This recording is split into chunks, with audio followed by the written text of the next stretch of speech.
주기도문 하겠습니다. 하늘에 계신 우리 아버지여, 이름이 거룩히 여김을 받으시오며 나라의 임하옵시며 뜻이 하늘에서 이루어진 것 같이 땅에서도 이루어지이다. 오늘 우리에게 일용할 양식을 주옵시고 우리가 우리에게 죄 지은 자를 사하여 준 것 같이 우리의 죄를 사하여 주옵시고 우리를 시험에 들게 하지 마옵시며 다만 악에서 구하옵소서. 나라와 권세와 영광이 아버지께 영원히 쌓옵나이다. 아멘. 찬송가 563장 예수님 사랑하심을 찬양드리겠습니다.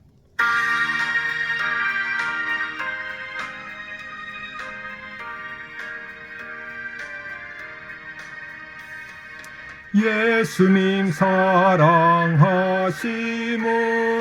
성경에서 배웠네. 우리들은 약하나 예수님 권세만 도다.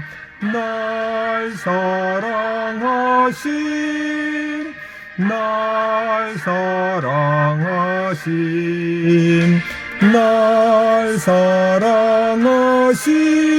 성경에 써였네. 아멘. 하나의 말씀 시편 54장 1절부터 7절입니다. 다윗의 마스길 인도자를 따라 희한하게 맞춘 노래. 10사람이 사울에게 이르러 말하기를 다윗이 우리가 있는 곳에 숨지 아니하였나이까 하던 때에 하나님이여 주의 이름으로 나를 구원하시고 주의 힘으로 나를 변호하소서. 하나님이여 내 기도를 들으시며 내 입의 말에 귀를 기울이소서. 낯선 자들이 일어나 나를 치고 포악한 자들이 나의 생명을 수색하며 하나님을 자기 앞에 두지 아니하였음이니이다. 셀라. 하나님은 나를 돕는 이시며 주님께서는 내 생명을 붙들어 주시는 이시니이다. 주님께서는 내 원수에게 악으로 갚으시리니 주님의 성실하심으로 그들을 멸하소서. 내가 낙한 죄로 주님께 제사하리이다. 여호와여 주의 이름에 감사오리니 주님의 이름이 선하심이니이다. 참으로 주님께서는 모든 환난에서 나를 건지시고 내 원수가 보응하는 것을 내 눈이 똑똑히 보게 하셨나이다.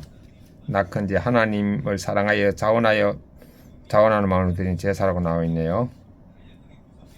여호와는 스스로 계시는 하나님의 영원하심과 완전하심을 나타내는 이름이다. 출애굽기 3장 14절 1절부터 3절 보겠습니다. 묵상하겠습니다. 1묵상 1절부터 3절에는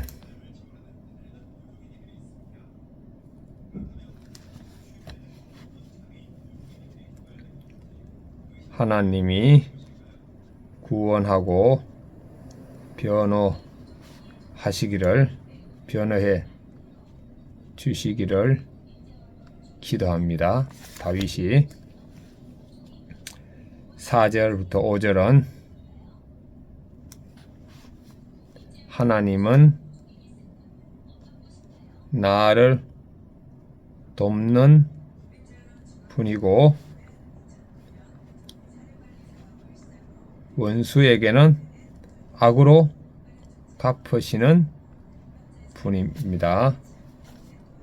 그 다음 6절부터 7절은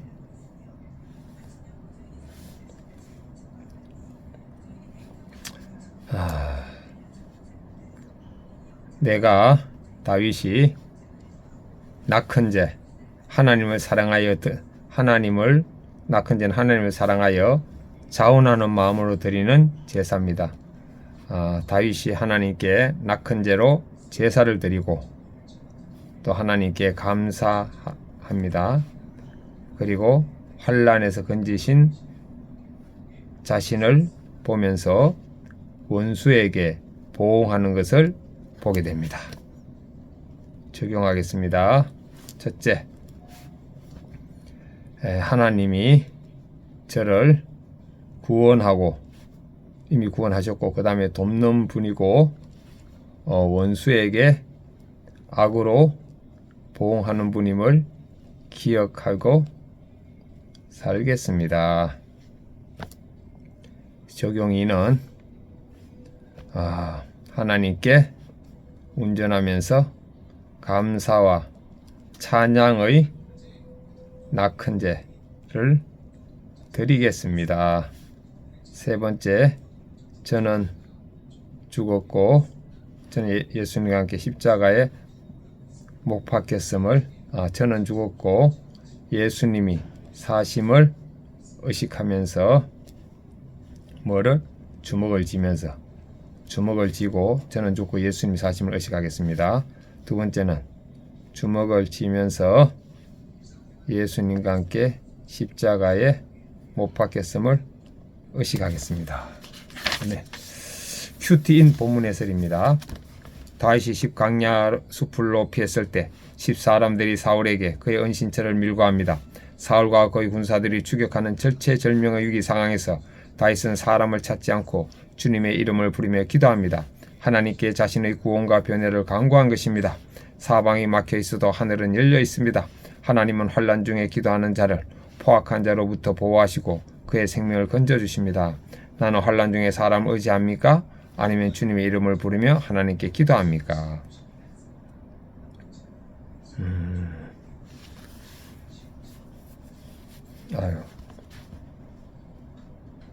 환난 중에 주님의 이름을 부르며 기도하지 못하고 있네요. 내 감정에 끌려가는 것을 봅니다. 4절 5절 다윗은 목동 시절의 맹수로부터 자신을 지켜주신 하나님을 떠올립니다.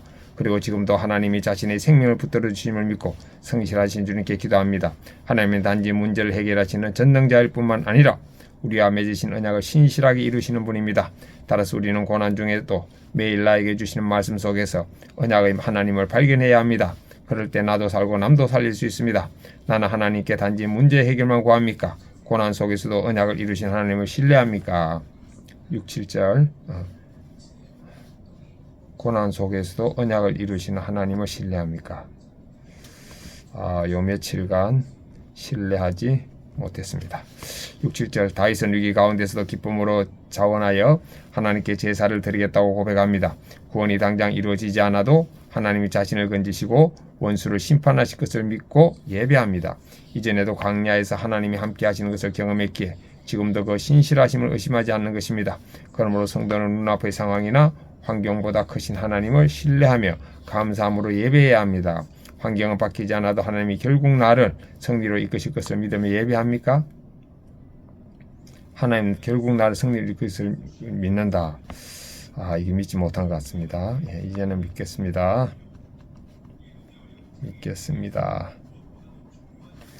기도하기, 하나님을 신뢰하기보다 내 힘으로 문제 해결하려다 보니 제 주변 사람들을 원수처럼 미워하고 두려워했습니다. 교만하고 완악한 저의 죄를 용서해 주옵소서. 다윗처럼 주의 선하신 이름을 신뢰하며 즐거운 마음으로 예배하는 삶을 살게 하옵소서. 묵상간증 이현주님, 생명을 붙들어 주신 하나님. 재혼인 남편과 초혼인 저는 친정의 반대를 무릅쓰고 11년의 기다림 끝에 결혼했습니다.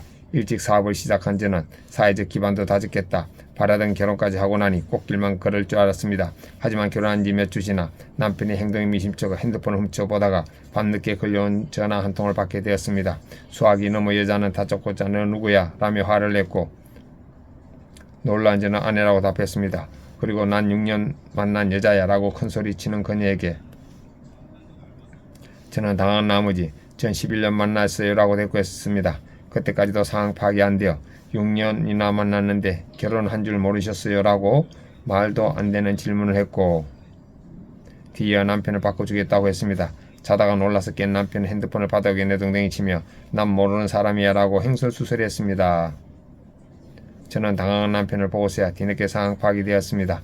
언제나 내 편인 줄 알았던 남편이 낯선 자와 포악한 자가 되어 저를 배반하니 숨이 멎을 것 같은 고통에 어찌할 바를 몰랐습니다. 자상한 친정 아버지를 보고 자란 저로서는 이런 일을 상상할 수조차 없었기에 인생이 끝난 것만 같았습니다. 누구에게도 이 사실을 말하지 못한 채 죽고 싶은 고통 중에 있을 때 주님은 저희 부부를 교회 공동체로 인도하셔서 생명을 붙들어 주셨습니다. 이 사건으로 저는 남편을 우상 삼고 내 가족의 행복에만 관심 있는 이기심을 보게 되었습니다. 또한 주의 성실하심으로 제 악을 멸하시려고 남편의 외도 사건을 허락하셨다는 것이 인정되었습니다. 남편이 주의 성실하심으로 제 악을 멸하시려고 남편의 외도 사건을 허락하셨다는 것이 인정되었습니다.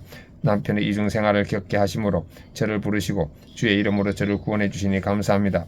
낙한 죄로 주님께 제사 드리시 자발적인 순종으로 남편을 섬기했습니다. 와.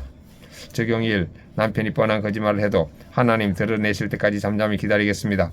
어떤 상황에서도 남편의 이야기를 경청하고 믿어주겠습니다. 아멘. 제 적용을 확인하겠습니다. 하나님이 저를 구원하시는 분이고 돕는 분이고 저의 원수를 악으로 갚아주고 보응하시는 분을 기억하며 살겠습니다. 하나님의